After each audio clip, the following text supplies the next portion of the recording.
नहीं देखिए ऐसा है कि मैं जब कल बाहर निकला असेंबली से पहले दिन, तो प्रेस वालों ने मुझे कहा कि आसाम के मुख्यमंत्री ने राहुल गांधी की तुलना जो है औरंगजेब से किया है। आपका क्या बोलना है? देखिए मैं क्या जानूं कि औरंगजेब क्या थे, कैसे थे? जो हिस्टोरियन बोलेंगे वही तो मैं जानता हूं। मेरे पास Satish Chandra ji, Audrey Truschke, doctor Rajiv Dixit, doctor Ram Puniyani, Awadh Ojha, Meena Bhargava, ऐसे बहुत सारे हिस्टोरियन के बयान मैंने सुना है। और जिन्होंने ये सब बातें किया, औरंगजेब के बारे में बड़ी तारीफ़ें की हैं, उन पर आज तक कोई बैंड नहीं लगा। उसकी बुक को भी बैंड नहीं किया गया, उन पर कोई केस भी आज तक फाइल नहीं हुआ। मैंने उसी बात को दोहरा दिया।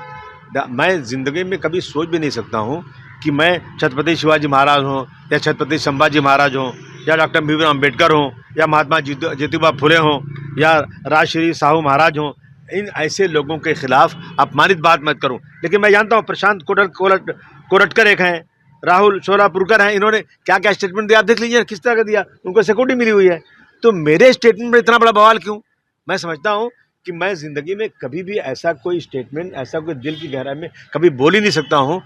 इन महाराज के जो लोगों ने इस महाराष्ट्र में इतने बड़े बड़े काम किए, सारे धर्म के साथ, सारे इंसान के साथ बराबरी किए, इनके खिलाफ मैं बोलूँ, मेरी हैसियत बोलने की कभी सोच भी नहीं सकता मैं।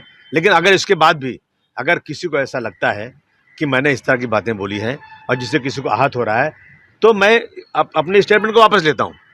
लेकिन मैं जानबूझकर मैंने कोई नहीं, जब प्रेस वाले आगे सवाल 10 करते हैं उसमें बातें निकल जाती हैं। लेकिन मेरे स्टेटमेंट में इन जो है हिस्टोरिकल के स्टेटमेंट के ऊपर मैंने जो तारीफ़ किया है, लेकिन मैंने एक लफ्ज़ भी किसी महापुरुष के खिलाफ, संभाजी महाराज के खिलाफ या छत्रपति शिवाजी महाराज के खिलाफ कहीं नहीं बोला है।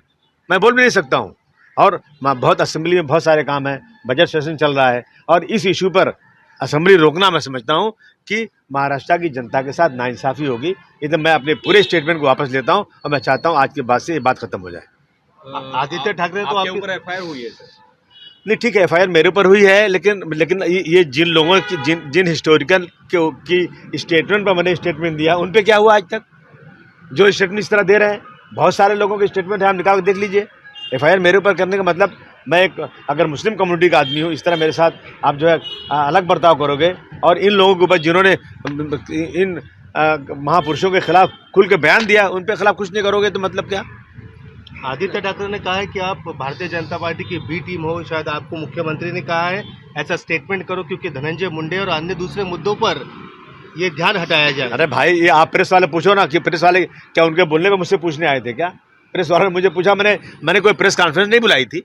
मेरे सामने प्रेस वाले निकलते ही लगा मुंह पे लगा दिया माइक, आप पूछने लग गए। तो मैंने इसके जवाब में इन जो है हिस्टोरिकल लोगों से मैंने जो सीखा था, जो पढ़ा था, वही मैंने बोल दिया। कल एफआईआर में ये बोला गया कि आपके लिए इंडिया में कोई जगह नहीं है। शिवसेना के जो एमपी हैं उन्होंने इस पर आपका क्या कहना है? नहीं, वो तो सारे मुसलमानों को भगा देना चाहते हैं। और उसके बाद आपने देखा कि कितने लोगों ने बोला मस्जिद में घुस के मारेंगे और मुसलमानों को 20 लाख मुसलमानों को मार दिया जाना चाहिए, इस देश को हिंदू राष्ट्र बना देना चाहिए। तो ये सारे स्टेटमेंट बहुत अच्छे हैं, इन पर कोई कार्रवाई नहीं होगी। और मैंने कोई हिस्टोरियन के स्टेटमेंट को दोहरा दिया तो मेरे पे इतनी बड़ी कार्रवाई होगी, मतलब क्या है इसका? आज शिवसेना बीजेपी के विधायक जब प्रोटेस्ट कर रहे थे, वो कह रहे थे कि आपने कहा कि औरंगजेब सबसे अच्छा राजा थे, तो वो ये सवाल ये भी पूछ रहे कि दारा शिकोह को किसने मारा, शाह शुजा को किसने मारा, गुरु तेग बहादुर को किसने मारा, ये उनको क्यों नहीं दिख रहा है? देखिए, मुझे सब दिख रहा है। सत्ता, ये जो है ना, ये राजकाज में धर्म को मत लाइए। राजकाज में लोग जो हैं अपनी सत्ता बढ़ाने के लिए, अपनी जो है हैसियत बढ़ाने के लिए करते हैं। इसमें कोई धर्म का लेना कुछ नहीं है।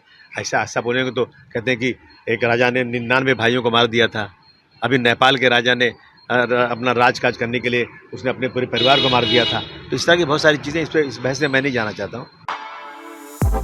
For exclusive and insightful videos, subscribe to our new channel ABP Live Premium.